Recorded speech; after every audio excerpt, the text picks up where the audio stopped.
अस्सलाम वालेकुम dear students. आज के इस वीडियो लेक्चर में हम डिस्कस करेंगे about various methods of inducing EMF.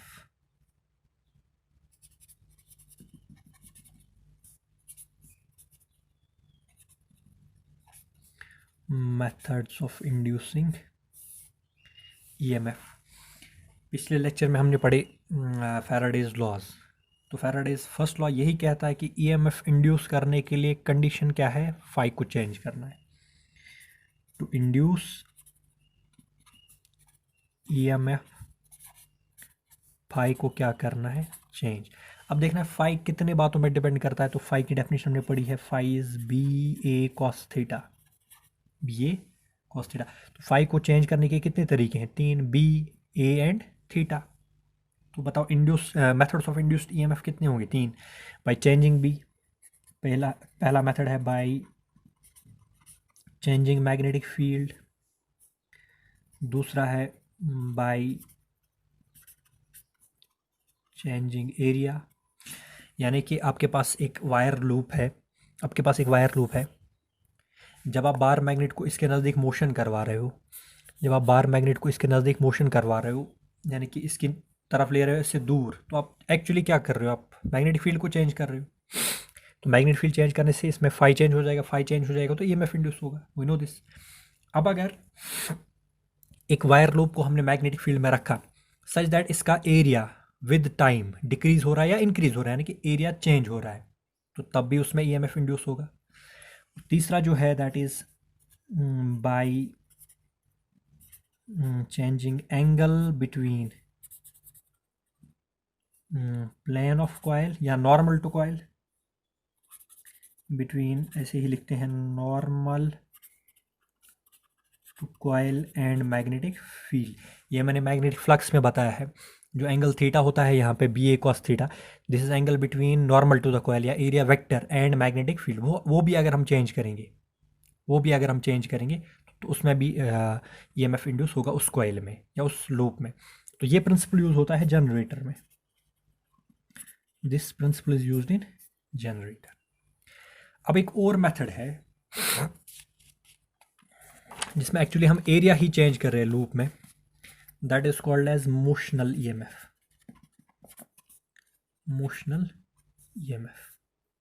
Special type of EMF, इसका नाम है मोशनल ईएमएफ।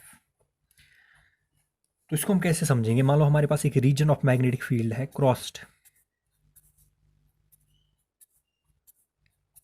यानी कि आपको मैंने पहले ही बताया, crossed means magnetic field is going perpendicular into the plane of paper.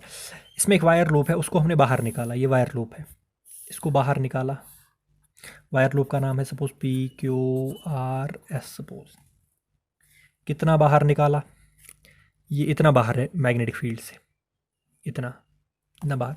Let's call this distance as, या this length as delta X, and let's call this width as L या B, whatever, ठीक है। तो मान लो इस area को, यानी कि पहले ये लूप सारा मैग्नेटिक फील्ड के अंदर था, उसके बाद हमने इसको बाहर निकाला ऐसे आगे की तरफ, इधर की तरफ मोशन करवा के, ठीक है।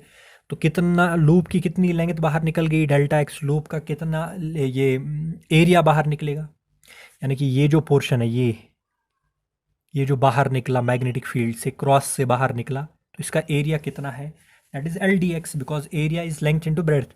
तो लेंथ है डेल्टा एक्स, ब्रेड्थ है एल, तो area is L delta x, ठीक है। This is decrease in area, decrease या कहो चेंज इन एरिया। अच्छा, मैग्नेटिक फील्ड यहाँ पे कांस्टेंट है, उसके साथ हम छेड़छाड़ नहीं कर रहे हैं, यानी कि पहला फैक्टर नहीं है। दूसरा फैक्टर है, हाँ एरिया चेंज हो जाएगा। तीसरा फैक्टर, एंगल तो कांस्टेंट रह रहा है, हम लूप को चेंज नहीं कर रहे, हम लूप को ऐसे ऐसे नहीं कर रहे हैं, लूप को अंदर बाहर निकाल रहे हैं, ठीक है। नाउ ईएमएफ इंड्यूस्ड इज, अच्छा number of turns is 1। Let's deal with magnitude of induced EMF is d phi by d t. तो यहाँ पे n की जगह 1 है, क्योंकि हमने नंबर ऑफ टर्न्स को कंसिडर किया है एज 1। तो d phi by d t is d by d t of B, phi किसके बराबर होता है, बी ए, अच्छा cos theta. Magnetic field is inwards, magnetic field is inwards going into the plane of paper. और जो हमारे पास wire का loop है, इसका जो एरिया वेक्टर है या तो ऊपर होगा या तो नीचे होगा। Let's take that as inwards. Suppose हम ऐसे समझ रहे हैं कि हम नीचे से इसको देख रहे हैं, तो एरिया वेक्टर नीचे होगा। एरिया वेक्टर नीचे होगा यानी कि नॉर्मल टू द लूप नीचे होगा, मैग्नेटिक फील्ड भी नीचे, तो एंगल कितना 0 एंड कॉस ऑफ 0 इज 1। तो यहाँ पे आएगा कॉस ऑफ 0 डिग्री। तो यानी ईएमएफ इंड्यूस्ड इज बी, तो कांस्टेंट है, बी बाहर जाएगा। ठीक है। Now rate of change of area with respect to time is L delta x upon delta t into cos 0 is 1, क्योंकि decrease in area, change in area कितना L delta x. Suppose उसको बाहर निकालने में जो टाइम लगा, यानी कि ये जो पोर्शन बाहर निकला लूप का, इसको टाइम लगा डेल्टा टी। ठीक है। तो d A by d t जो हमारे पास आएगा, rate of change of area with respect time, वो आएगा area divide by time, change in area divide by time taken, L delta x by delta t. Now L delta x, L को आप ऐसे ही रहने दीजिए, magnitude of induced EMF is B L. तो delta x, ये जो loop पहले मैग्नेटिक फील्ड के अंदर था, अब बाहर निकला है, कितना बाहर निकला है डेल्टा एक्स। तो लूप ने डिस्टेंस कवर की है या डिस्प्लेसमेंट कवर की है डेल्टा एक्स, इसको टाइम कितना लगा कवर करने में, डेल्टा टी। तो delta x upon delta t is displacement upon time and displacement upon time is velocity, तो बी एल वी। तो इंड्यूस्ड ईएमएफ का जो मैग्नीट्यूड होगा this is B L V and it is due to, ये किस वजह से हुआ, जब आपने लूप को क्या करवाया, motion in magnetic field, that is why this motion is called, this EMF is called as motional EMF. तो जितना तेजी से आप इसको बाहर निकालोगे या वापस लाओगे, यानी कि जितनी ज़्यादा वेलोसिटी होगी, उतना ईएमएफ इंड्यूस होगा ज़्यादा इस लूप में। तो this EMF is called as motional EMF. अब इसको डायरेक्शन ऑफ करंट आप समझ सकते हैं कैसे होगी। पहली बात, जब आप लूप को बाहर निकाल रहे हैं, पहले हम बाहर वाले के लिए देखेंगे। जब आप लूप को बाहर निकाल रहे हैं तो मैग्नेटिक फ्लक्स जो लूप के थ्रू पास हो रहा है वो कम हो रहा है, ज़्यादा, ऑब्वियसली कम हो रहा है। ठीक है, कम हो रहा है। तो इसका मतलब लेंज़ लॉ क्या कहता है, जो इस कॉइल में, जो इस लूप में ईएमएफ इंड्यूस होगा, जो इस लूप में ईएमएफ इंड्यूस होगा, उसको फ्लक्स को कम नहीं होने देना है।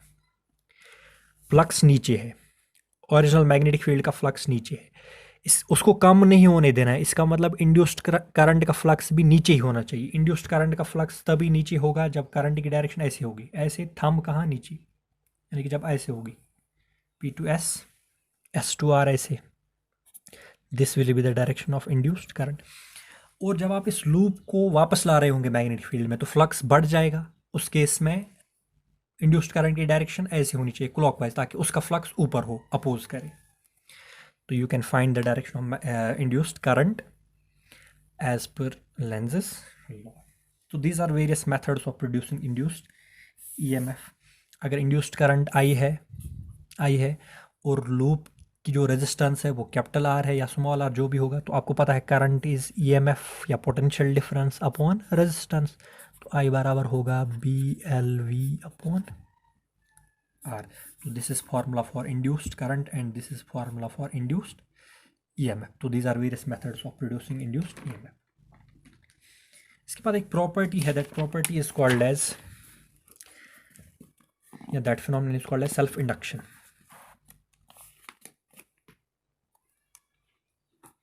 सेल्फ इंडक्टेंस कहिए या आप सेल्फ इंडक्शन कहिए इसको।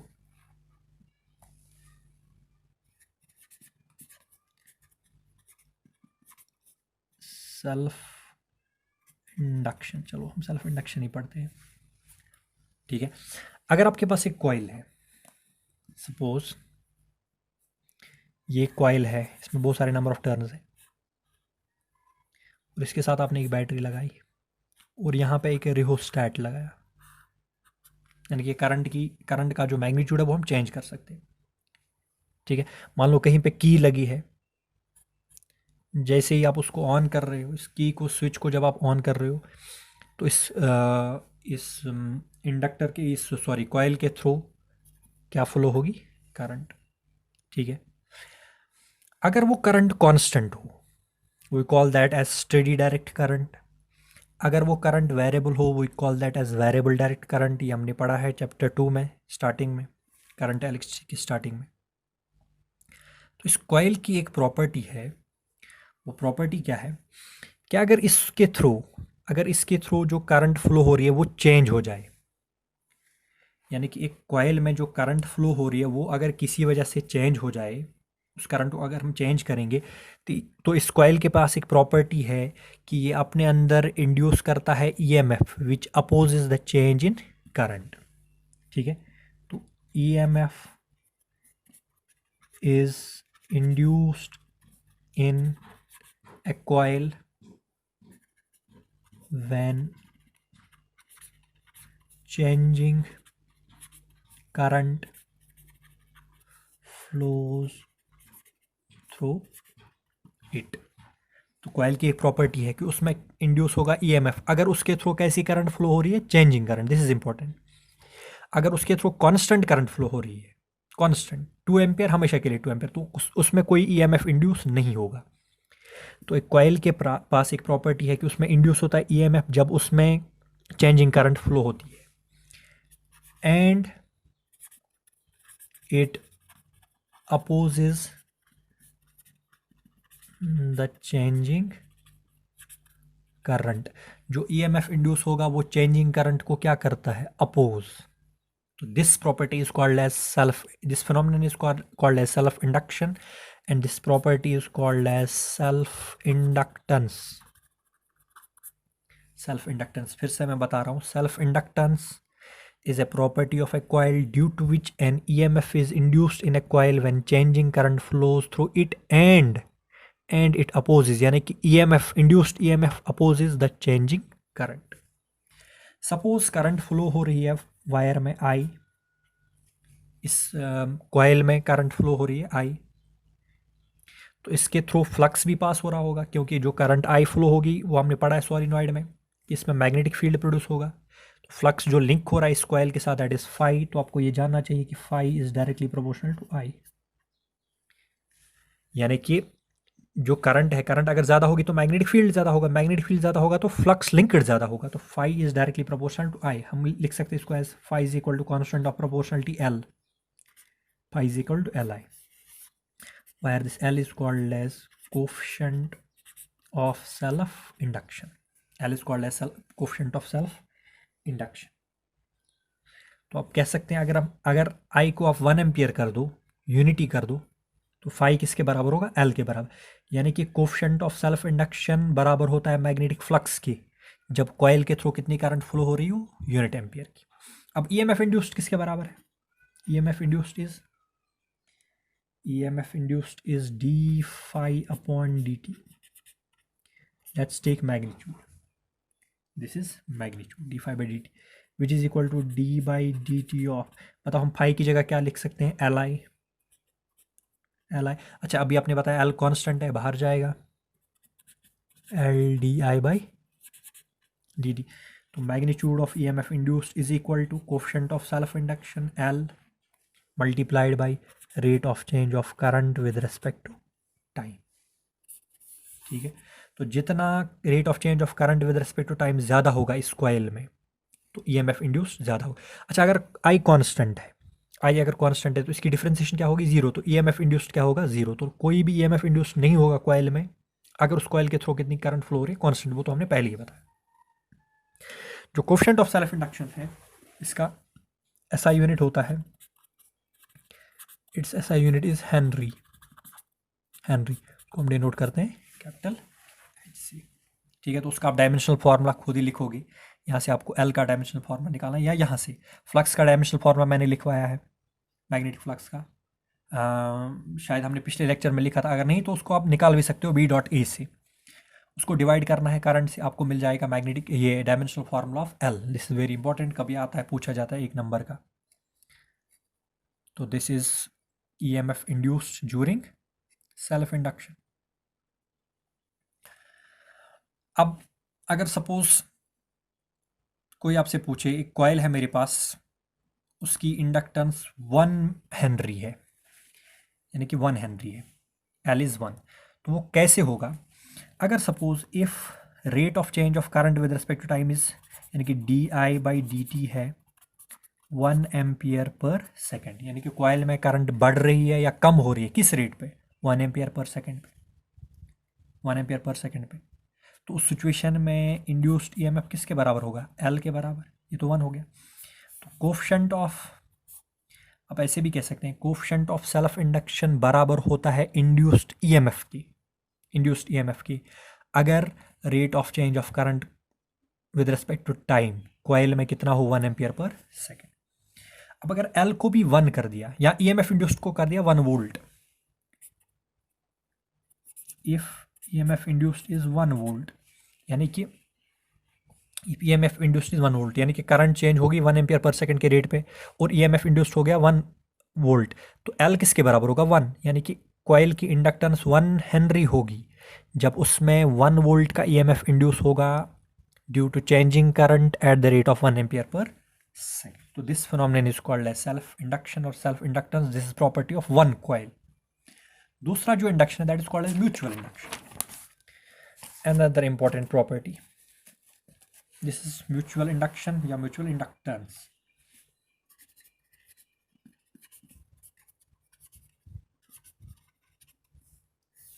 so this is property of two coils,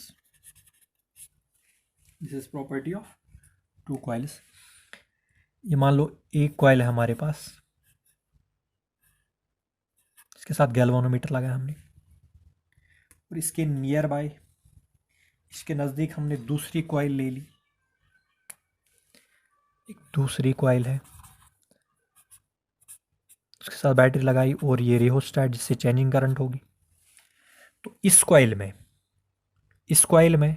let's call it as C1, इसमें करंट चेंज हो रही है, तो देखा गया है कि इसमें इंड्यूस हो रहा है ईएमएफ, ये गैल्वानोमीटर डिफ्लेक्शन दिखा रहा है,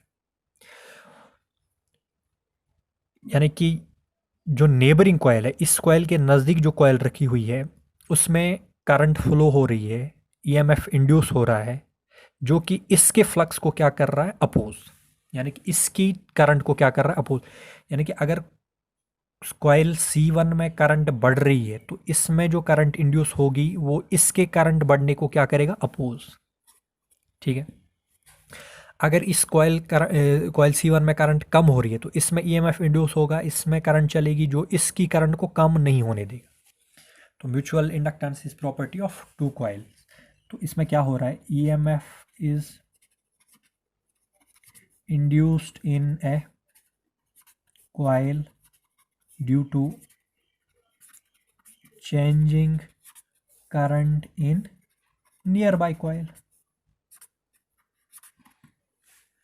EMF is induced in a coil due to changing current in nearby coil, या आप कह सकते हो neighboring coil। तो this is property of two coils, that is why this is called as mutual induction, and this principle is used in transformer. और वहाँ पे हम एक कॉइल को कहते हैं प्राइमरी कॉइल, दूसरी कॉइल को कहते हैं सेकेंडरी कॉइल। तो प्राइमरी कॉइल में करंट चेंज हो रही है, सेकेंडरी में EMF इंड्यूस हो रहा है which opposes the change in current in primary coil. तो this phenomenon is called as mutual induction, and this is property of two coils। Same वही करना है, फाई आपको पता है, phi is directly proportional to I, यानी कि इसमें करंट फ्लो हो रही है आई, और इसका फ्लक्स इसके साथ लिंक है क्योंकि ये एक दूसरे के नज़दीक है। या हम ऐसे करते हैं, दोनों कॉइल्स को वाउंड करते हैं सेम कोर पे। मान लो एक आयरन कोर है, इस पे वाउंड की एक कॉइल C1, इसी पे वाउंड की C2 विद इंसुलेशन, यानी कि इनके बीच डायरेक्ट कनेक्शन नहीं है, तो कोर तो कॉमन हो गया। ठीक है, तो अगर इसमें करंट फ्लो हो रही है तो इसके साथ भी फ्लक्स लिंक होगा। ठीक है, वही मैंने लिखा, phi is directly proportional to I, और यहाँ पे phi is equal to M I आएगा, where M is called as, वहाँ पे कहा था कोफिशिएंट ऑफ सेल्फ इंडक्शन, यहाँ पे होगा कोफिशिएंट ऑफ म्यूचुअल इंडक्शन, और इसका ऐसा यूनिट भी क्या होगा, हेनरी। फर्क सिर्फ इतना है कि यहाँ पे दो कॉइल्स हैं, एक में करंट चेंज हो रही है, दूसरे में ईएमएफ इंड्यूस हो रहा है। पहले केस में क्या था, जिस कॉइल में करंट चेंज हो रही थी उसी में इंड्यूस्ड ईएमएफ हो रहा था। और आप ईएमएफ इंड्यूस्ड का फॉर्मूला भी निकाल सकते हो, मैग्नीट्यूड इज MDI/dt, MDI/dt। तो this is formula for induced EMF in mutual induction, तो वहाँ पे था LDI/dt। तो अगर दूसरी कॉइल में करंट चेंज होगी, उसके जो नेबरिंग कॉइल होगी, नियर बाय कॉइल होगी, उसमें इंड्यूस होगा ईएमएफ। तो this phenomenon is called as mutual induction. तो नेक्स्ट जो हमारा टॉपिक है, इसके बाद आएगा एडी करंट। तो थोड़ा सा हम देख लेंगे यहीं पे। अगर आपके पास एक मेटेलिक मटेरियल है, मान लो एक डिस्क है आपके पास, या कोई स्मॉल मेटेलिक शीट है, तो उसमें अगर यानी कि if current is induced in the body of a conductor due to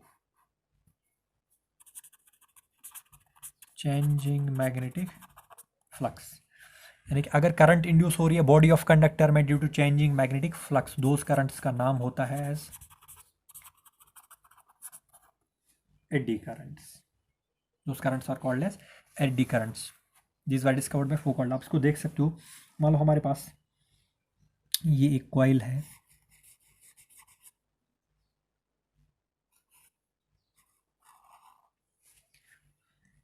ये कॉइल है। सपोज इसके साथ हमने बैटरी लगाया और रियोस्टैट लगाया। मान लो कहीं पे की लगी है, यहाँ पे की लगी है, तो इस की को जब आप ऑन करोगे तो इस कॉइल में फ्लो होगी चेंजिंग करंट, क्योंकि रियोस्टैट लगा है तो चेंजिंग करंट फ्लो होगी। चेंजिंग करंट फ्लो होगी तो इस कॉइल के थ्रू जो फ्लक्स लिंक होगा वो भी चेंजिंग होगा, तो इसमें इंड्यूस होगा ईएमएफ। अब इसके ऊपर अगर आपने एक मेटेलिक प्लेट रखा या मेटेलिक डिस्क रखी, तो देखा जाता है कि जैसे हम करंट को स्विच ऑन करते हैं ये डिस्क ऊपर की तरफ फ्लाई हो रही है, इट फ्लाइज ऑफ। ये इसीलिए हो रहा है बिकॉज ऑफ एडी करंट। जो डिस्क है उसके बॉडी के अंदर, यानी कि डिस्क के जो लेयर्स हैं, ये डिस्क ऐसे है, इस डिस्क के अंदर इंड्यूस हो रही है करंट। ये इसीलिए हो रहा है क्योंकि जब आपने डिस्क को इसके ऊपर रखा और करंट को ऑन किया तो करंट चेंज हो रही है, तो इस कॉइल के थ्रू जो फ्लक्स लिंक हो रहा है या पास हो रहा है, इससे जो जनरेट हो रहा है फ्लक्स वो चेंज हो रहा है। और वो ये प्लेट जो है, मेटल प्लेट, ये डिस्क जो है वो नियर बाय है, नज़दीक है, तो इसका जो फ्लक्स है वो डिस्क के थ्रू भी निकलेगा। अगर वो डिस्क के थ्रू भी निकलेगा तो डिस्क के थ्रू मैग्नेटिक फ्लक्स क्या हो रहा है, चेंज, तो डिस्क में इंड्यूस होगा ईएमएफ, उसकी वजह से करंट चलेगी ऐसे, लाइक दिस। तो these are the currents induced in the body of metallic disc, तो these currents are called as eddy currents. तो इसी की वजह से ये बिकॉज ऑफ रिपल्सिव फोर्स, यहाँ पे जो रिपल्सिव फोर्स जनरेट होगा, क्योंकि मैंने आपको पहले बताया है लेंज लॉ क्या कहता है कि इंड्यूस्ड करंट को इसको अपोज करना है। सपोज अगर इसका टॉप फेस बिहेव करता है नॉर्थ पोलैरिटी, ठीक है, तो इस डिस्क का जो लोअर फेस है वो भी बिहेव करेगा, ये डेवलप करेगा north polarity, and because of north north repulsion this disc will fly off. North polarity ये इसीलिए नीचे से डेवलप करेगा बिकॉज ऑफ लेंजेस लॉ, तो अगर ये साउथ पोलैरिटी डेवलप करेगा, ये इसका इस डिस्क का लोअर फेस भी डेवलप करेगा south polarity, because of south south repulsion this disc will fly off. तो this is because of production of eddy currents. तो अब जो आगे वाले टॉपिक्स है उसमें हम डिस्कस करेंगे about alternating current. Thank you.